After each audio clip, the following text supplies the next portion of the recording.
Bulletin का आगाज कर रहे हैं बड़ी खबर के साथ। दिल्ली एनसीआर में प्रदूषण का कहर जारी है। इंडिया गेट और कर्तव्य पथ के आसपास 331 दर्ज किया गया AQI। तो पराली जलाने के कारण प्रदूषण में इजाफा देखा जा रहा है। इधर गोहाना में पराली जलाने पर 9 किसानों पर जुर्माना और FIR दर्ज की गई है। कई जिलों में AQI 300 के ऊपर दर्ज किया गया। लोगों को सांस लेने में हो रही परेशानी। स्वास्थ्य विभाग की लोगों को मास्क लगाने की सलाह। दिल्ली एनसीआर में प्रदूषण का कहर। बड़ी खबर आपको बता रहे हैं।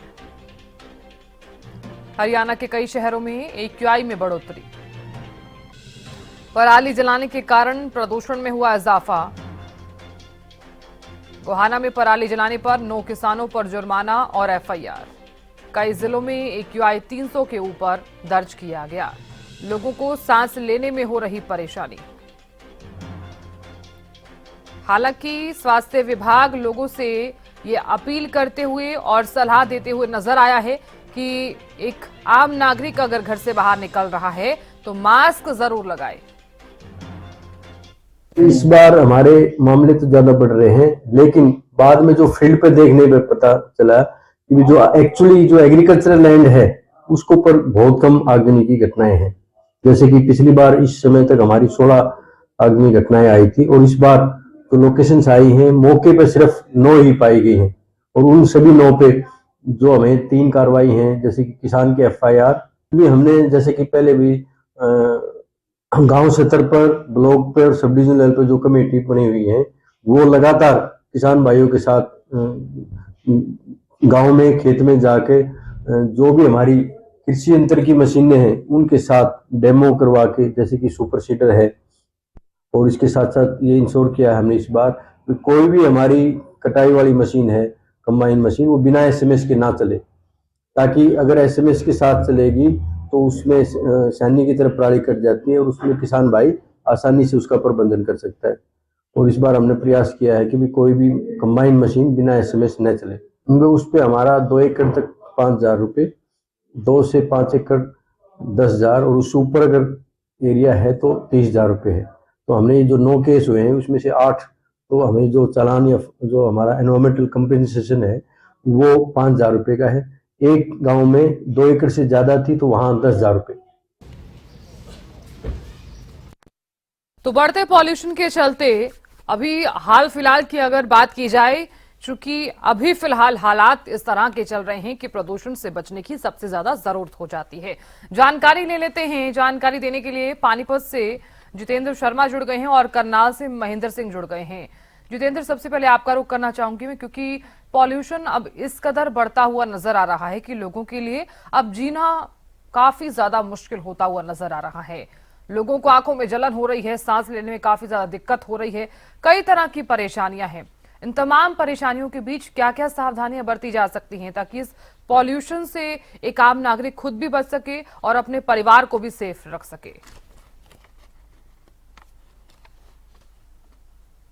बिल्कुल साधना, देखिए अगर मैं पानीपत की बात करूं तो पानीपत में जो है एयर क्वालिटी इंडेक्स जो है वो 400 से ऊपर चला गया और इस समय की अगर मैं बात करूं तो एयर क्वालिटी इंडेक्स जो है वो 310 दर्शा रहा है। तो आप देख सकते हैं कि किस तरीके से जो है पर्यावरण में प्रदूषण जो है लगातार जो है लोगों के लिए प्रॉब्लम, परेशानी पैदा करता जा रहा है। और सबसे बड़ी बात यह है कि NCR क्षेत्र के अंतर्गत जिस तरीके से दिल्ली के डॉक्टर और दिल्ली के चिकित्सकों ने स्पेशल कहा है कि वो लोग जो है दिल्ली छोड़ दें, तो ये सबसे बड़ी बात है कि इस बार इस तरीके का प्रदूषण और जिस तरीके का हम देखते हैं कि कोहरा जो है सुबह शाम जो है रहता है, उसी तरीके से जो है लगातार प्रदूषण भी जो है बढ़ता जा रहा है। उसका सबसे बड़ा कारण ये है कि प्रशासन को जिस तरीके की रोकथाम करनी चाहिए थी वो रोकथाम करने में असमर्थ रहा।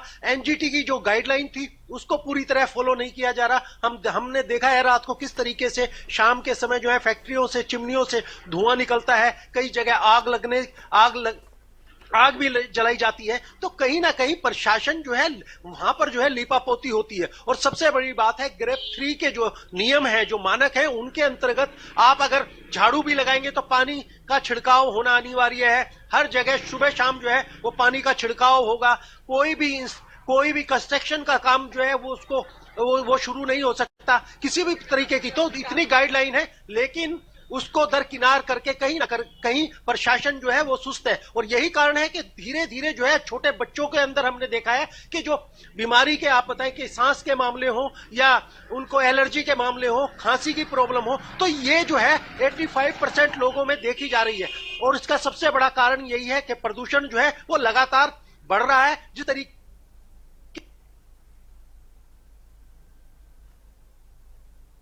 आम लोगों को, आम बच्चों को निकलना जरूर पड़ता है, जिसके कारण उन लोगों को ये तकलीफ सहनी पड़ती है। जी साधना।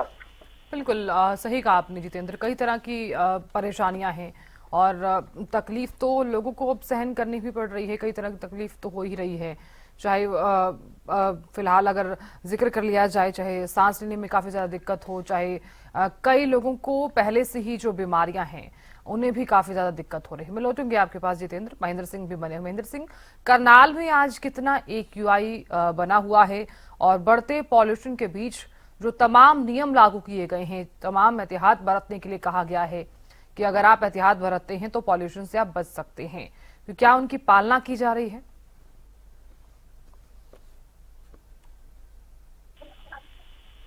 हाल के आज के AQI लेवल की बात करूं तो मैं आज AQI लेवल कल की अपेक्षा कुछ बढ़ा हुआ है। कल यहां करनाल का AQI लेवल 225 के आसपास था, लेकिन आज ये 250 को पार कर चुका है, क्योंकि कल देर शाम जिस तरह से स्मोग छाई थी उसका असर अभी तक देखने को मिल रहा है। और या ये कहें कि ये जो प्रदूषण का स्तर है वो करनाल जिले में ठहर चुका है कि 200 के पार लगातार बना हुआ है।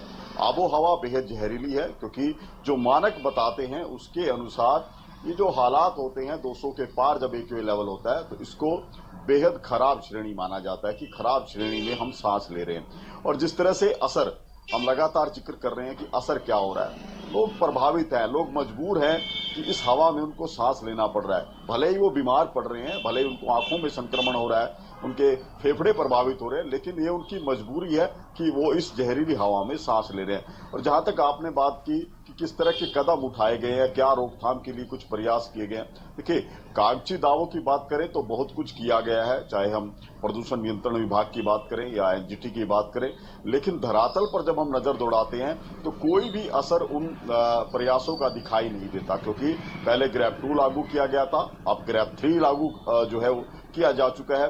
पूरे NCR क्षेत्र में ग्रैप 3 लागू होने के बावजूद भी जो AQI लेवल है वो टस से मस नहीं हुए, यानी कि नीचे नहीं आए, कोई सुधार उनमें देखने को नहीं मिला। तो जाहिर सी बात है कि ये सवाल खड़े करता है कि जब प्रदूषण के स्तर में कोई सुधार नहीं हो रहा तो इसका सीधा मतलब यही है कि ग्रैप 3 के नियमों की पालना नहीं की जा रही। चाहे किसी भी विभाग की हम बात करें जिनके ऊपर ग्रैप 3 लागू है, वो अपनी जिम्मेवारी से पल्ला झाड़ रहे हैं या कहीं लापरवाही बरत रहे हैं, और जिसका खामियाजा आम लोगों को भुगतना पड़ रहा है। जी साधना। बिल्कुल आपने सही कहा, आम लोग तो परेशान हैं ही, खामियाजा जरूर भुगतना पड़ रहा है। मैं लौटूंगी आपके पास। जितेंद्र भी लगातार बने हुए। जितेंद्र देखिए, बढ़ते पॉल्यूशन के बीच तमाम एहतियात बरतने के लिए जरूर कहा गया है कि आप लोग मास्क लगाइए। हालांकि स्वास्थ्य विभाग द्वारा ये अपील की गई है और साथ ही ग्रेप 3 भी लागू कर दिया गया है। तमाम जो नियम लागू किए गए हैं क्या उनकी पालना की जा रही है और क्या स्वास्थ्य विभाग अलर्ट नजर आ रहा है पानीपत में?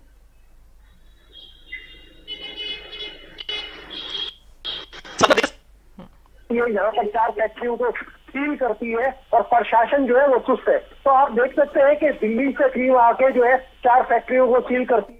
दिल्ली से टीम आके जो है 4 फैक्ट्रियों को सील करती है, तो ये अपने आप में कार्यविधि दर्शाता है कि किस तरीके से यहाँ का प्रशासन जो है सुस्त है। NGT के जो नियम है, तो तमाम जो नियम लागू हो रहे हैं और लगातार जो है ग्रेफ 1, ग्रेफ 2 और ग्रेफ 3 की हम बात कर रहे हैं। और आने वाले समय में यह भी हो सकता है कि ग्रेफ 4 लागू हो जाए, जिसके अंदर एक किस्म से आप कह सकते हैं कि एक तरीके का कर्फ्यू होता है कि आप तमाम जो है गाड़ियां बंद हो जाती हैं, तमाम चीजें बंद हो जाती हैं। तो हम उस तरफ बढ़ रहे हैं लगातार जो है, क्योंकि प्रदूषण जो है वो रुकने का उसका जो स्तर है वो रुकने का नाम नहीं ले रहा, वो लगातार जो है बढ़ता जा रहा है। और ये कहीं चिंता का विषय है। तमाम गाइडलाइन को लेकर प्रशासन जो है मुख्य दर्शक बना बैठा है। आज मैं आपको बच्चों की बात करूं मैं, तो 5 से 8 साल के बच्चों के अंदर जो है खांसी हो, तो ये चीजें जो है जो बच्चे जो है जो ट्यूशन के लिए जब जाते हैं, जो स्कूल के लिए जाते हैं, तो आप ये देखिए क्योंकि सुबह जो है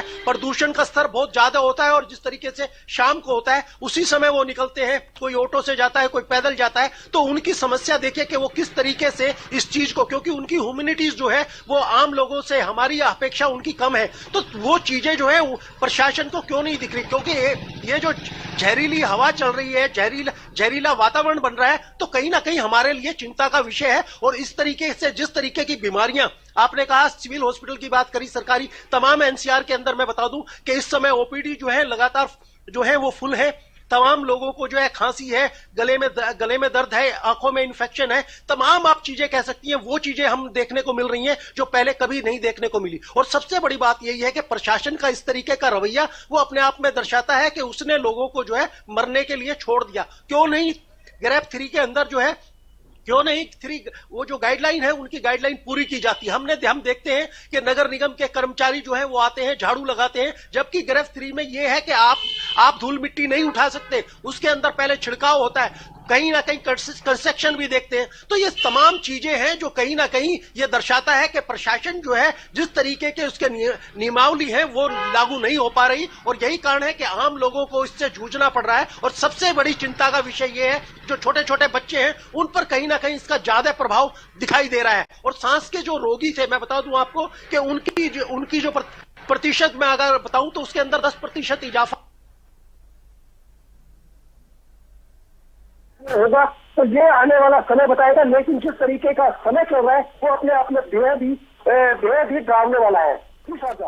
बिल्कुल जितेंद्र, आप बने रहिए हमारे साथ। महेंद्र सिंह भी लगातार बने हुए। महेंद्र सिंह, देखिए बढ़ते पॉल्यूशन के बीच एक बड़ा कारण और एक मुख्य कारण पराली जलाना भी माना जा रहा है। हालांकि पराली जलाने के जो मामले हैं वो कई जगहों से सामने भी आए हैं, किसानों पर मामले भी जरूर दर्ज किए गए हैं। ऐसे में मेरा सवाल ये है कि पराली जलाने के जो मामले हैं क्या आपके समक्ष भी आए हैं? अगर कोई किसान पराली जलाते हुए पाया जाता है तो सरकार द्वारा क्या कार्रवाई? देखिए साधना, जिस तरह से फसल अवशेष जलाने की जो घटनाएं लगातार सामने आई थी बीते वर्षों में, अब उस पर काफी हद तक नियंत्रण, चाहे हम सरकार की योजनाओं का कहें या प्रशासन की सख्ती का, वो देखने को मिला। क्योंकि 2021 में करनाल जिले के अंदर 1000 एक्टिव फायर लोकेशन जो है डिटेक्ट की गई थी कि इतनी जगह पर जो फसल अवशेष जलाए गए थे। लेकिन बीते साल की मैं बात करूं तो करनाल जिले में ये एक्टिव फायर लोकेशन थी वो 96 बची थी, पर इस बार जो है ये घटकर 18 पर पहुंची है। तो ये ग्राफ काफी नीचे आया। ये कहें कि 90 से 95% ऐसी घटनाओं में कमी आई है। लेकिन ऐसा भी नहीं है कि ये घटनाएं पूरी तरह से बंद हो गई हों। अभी भी कुछ किसान हैं, चाहे वो जागरूकता के अभाव में कहें या लापरवाही बस कहें, कि अपने खेतों में धान की कटाई के बाद फसल अवशेषों में आग लगा देते हैं। और ऐसे किसानों के खिलाफ कृषि विभाग ने एक्शन भी लिया। करीब 18 ऐसे किसान हैं जिनको जुर्माना लगाया गया, जिन्होंने अपने खेतों में जो फसल अवशेष थे उसके अंदर आग लगाई थी। लेकिन जिस तरह से प्रदूषण के स्तर की हम लगातार बात कर रहे हैं साधना, स्वास्थ्य विभाग अलर्ट है, लेकिन स्वास्थ्य विभाग अलर्ट होने से काम नहीं चलेगा। अलर्ट उन महकमों को होना चाहिए जिनके ऊपर की जिम्मेवारी है कि वो प्रदूषण का स्तर कम कर सके। क्योंकि जब प्रदूषण की मार से लोग बीमार हो जाएंगे उसके बाद अस्पतालों तक पहुंचेंगे, उससे पहले जिन विभागों को अलर्ट होना चाहिए ताकि लोग प्रदूषण की मार का शिकार ना हो, उनको कैसे बचाया जाए, उस दिशा में इनको काम करना चाहिए था। और ये कोई पहली बार ऐसी स्थिति नहीं है, लगभग हर साल इसी तरह से अक्टूबर और नवंबर महीने में खासकर ऐसे हालात बनते हैं जब लोगों को मजबूरन गैस चैम्बर में रहना पड़ता है।